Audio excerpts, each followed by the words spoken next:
Guru perempuan ini benar-benar tidak tahu malu. Pergi ke kelas tanpa ajarin apapun. Di malam hari, mereka diam-diam membuka kelas tambahan. Bahkan para siswa ingin berpindah tempat duduk. Dia juga memungut biaya sesuai urutan pertama. Itu sebabnya banyak prestasi siswa yang menurun. Sekolah juga akan menghadapi penutupan karena itu. Jadi ada seorang gadis berusia 15 tahun. Situasi ini telah berubah. Taiya mengetahui bahwa sekolah akan menghadapi penutupan. Suasana hati yang tenang. Jam istirahat. Gadis itu tiba-tiba mengatakan sesuatu seperti ini. Jika saya adalah kepala sekolah, saya pasti akan mengelola sekolah menengah eksperimental kami dengan baik. Pembicara tidak peduli, pendengar bersungguh-sungguh. Pernyataan itu didengar Menteri Pendidikan yang duduk di sebelahnya. Saat ini, dia sedang pusing memikirkan situasi di sekolah. Ketika saya mendengar kata-kata Taiya, direktur tiba-tiba tampak terbangun. Dia bertanya pada Taiya, "Jika kau adalah kepala sekolah, apa kamu yakin bisa lebih mengelola sekolah ini?" "Tentu saja.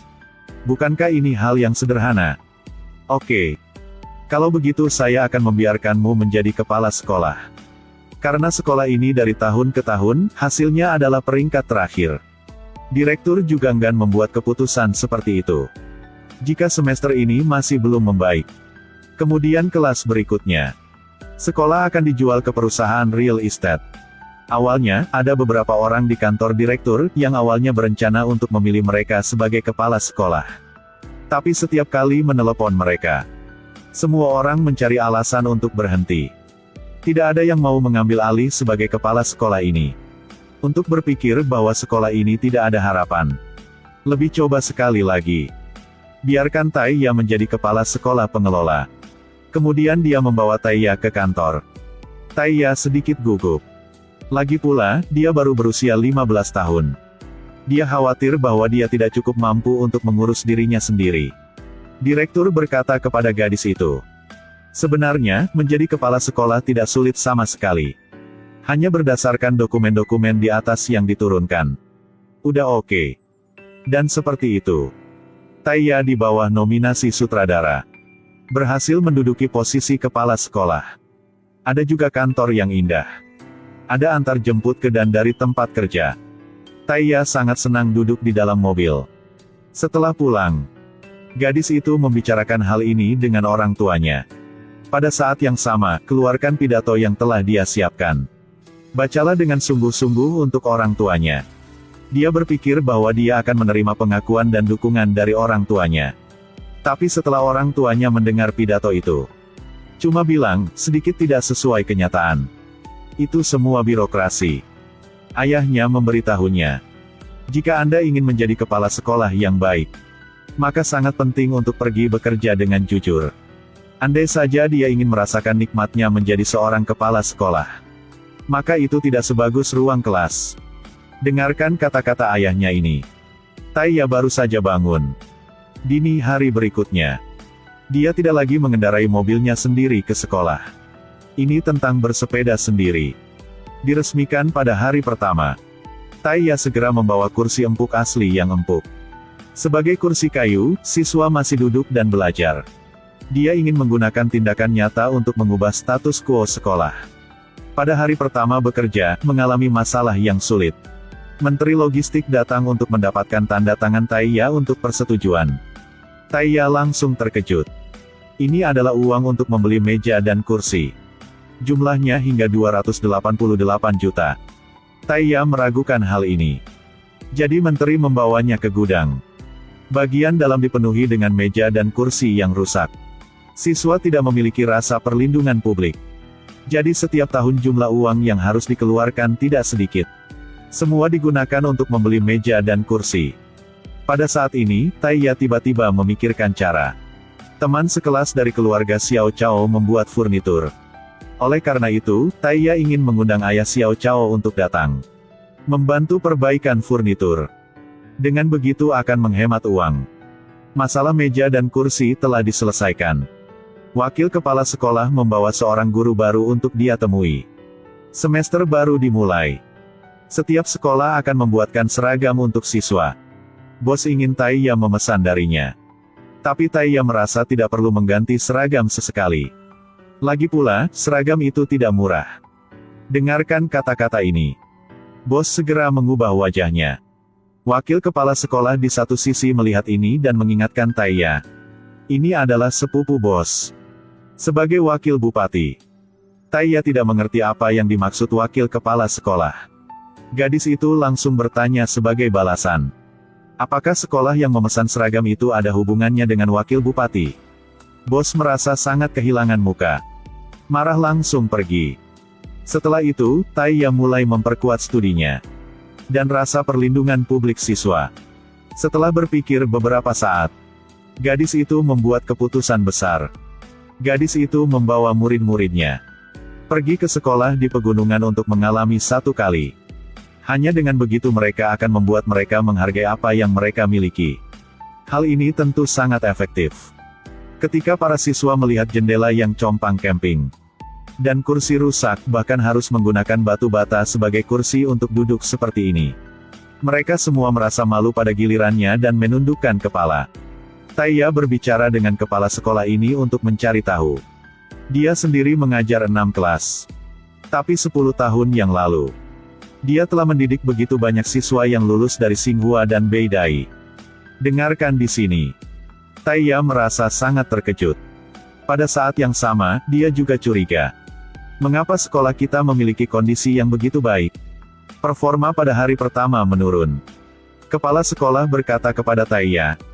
Sekarang sekolah berada di kota. Mereka semua membandingkan desain dan kondisi interior. Tidak fokus belajar. Itu sebabnya prestasi siswa terus menurun. Pernyataan kepala sekolah ini membangunkan Taiya. Setelah sekolah, gadis itu menemukan daftar hukuman siswa. Di dalamnya ada banyak kasus. Karena performanya kurang bagus. Atau jika tidak dapat membayar uang sekolah, dia akan dikeluarkan. Taiya tidak ingin para siswa ini kehilangan hak mereka untuk belajar. Jadi dia pergi mengunjungi rumah para siswa. Bandingkan siswa dari keluarga kurang mampu. Taiya memutuskan untuk mengurangi biaya sekolah bagi para siswa tersebut. Anggota keluarga siswa semua sangat senang. Mereka semua memberi Taiya sayuran dan buah-buahan yang mereka tanam dengan tangan mereka sendiri. Setelah menangani masalah keluarga, memiliki situasi yang sulit, Taiya membuka pertemuan konferensi kepemimpinan. Gadis kecil itu mengeluarkan teks merah dan dengan sungguh-sungguh mengumumkannya kepada semua orang. Sekolah bukan pasar. Guru bukan pedagang. Ini adalah orang yang membantu siswa memberikan sayap untuk impian mereka. Mengajar adalah profesi yang mulia tetapi suci. Sama sekali tidak membiarkan aturan implisit kehilangan keindahan yang melekat pada profesi guru. Saya setuju dengan pendapat kepala sekolah Biki. Mempublikasikan laporan keuangan sekolah. Batalkan ketentuan gangguan pengumpulan biaya. Seorang kepala sekolah baru berusia 15 tahun. Bisa kembali memimpin para pemimpin di sekolah ini ke jalur reguler. Rambu-rambu sekolah juga ditempel di laporan keuangan. Persyaratan yang tidak beralasan yang membebankan biaya telah dibatalkan. Mahasiswa tidak akan lagi merasa tertekan dengan biaya kuliah. Berpikir semuanya stabil. Namun setelah beberapa hari, masalah terjadi lagi. Banyak guru yang datang ke kelas hanya mengajar melalui speaker. Tujuan karena untuk membuat siswa bergabunglah dengan kelas tambahan yang mereka buka.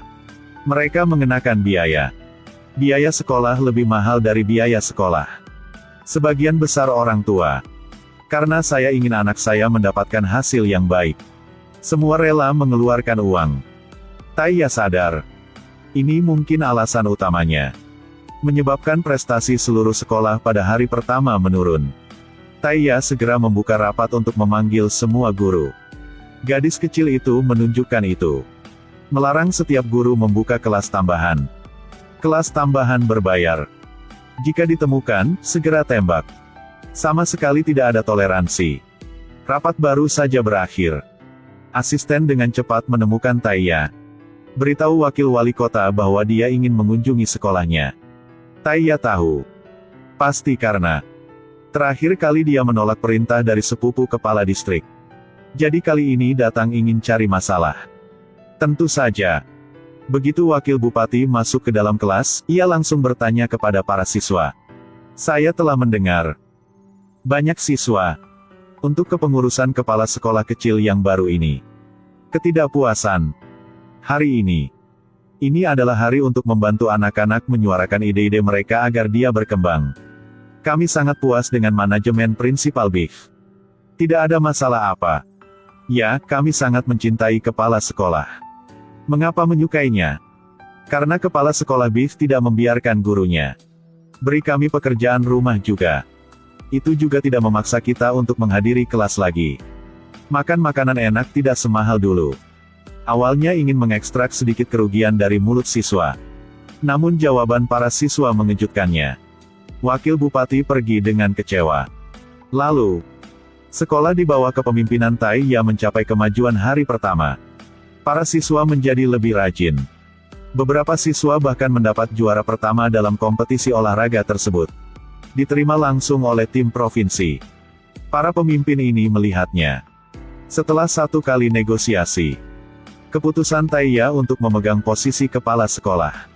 Masa sekolah telah berlalu. Tai Ya kembali ke sekolah.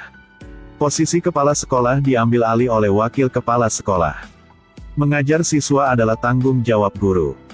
Dan kini ada sejumlah sekolah yang mengubah prestasi menjadi transaksi. Jadikan sekolah tempat mengumpulkan manfaat untuk diri sendiri. Kita harus benar-benar menghilangkan atmosfer yang tidak sehat ini. Membuat sekolah kembali ke penampilan aslinya.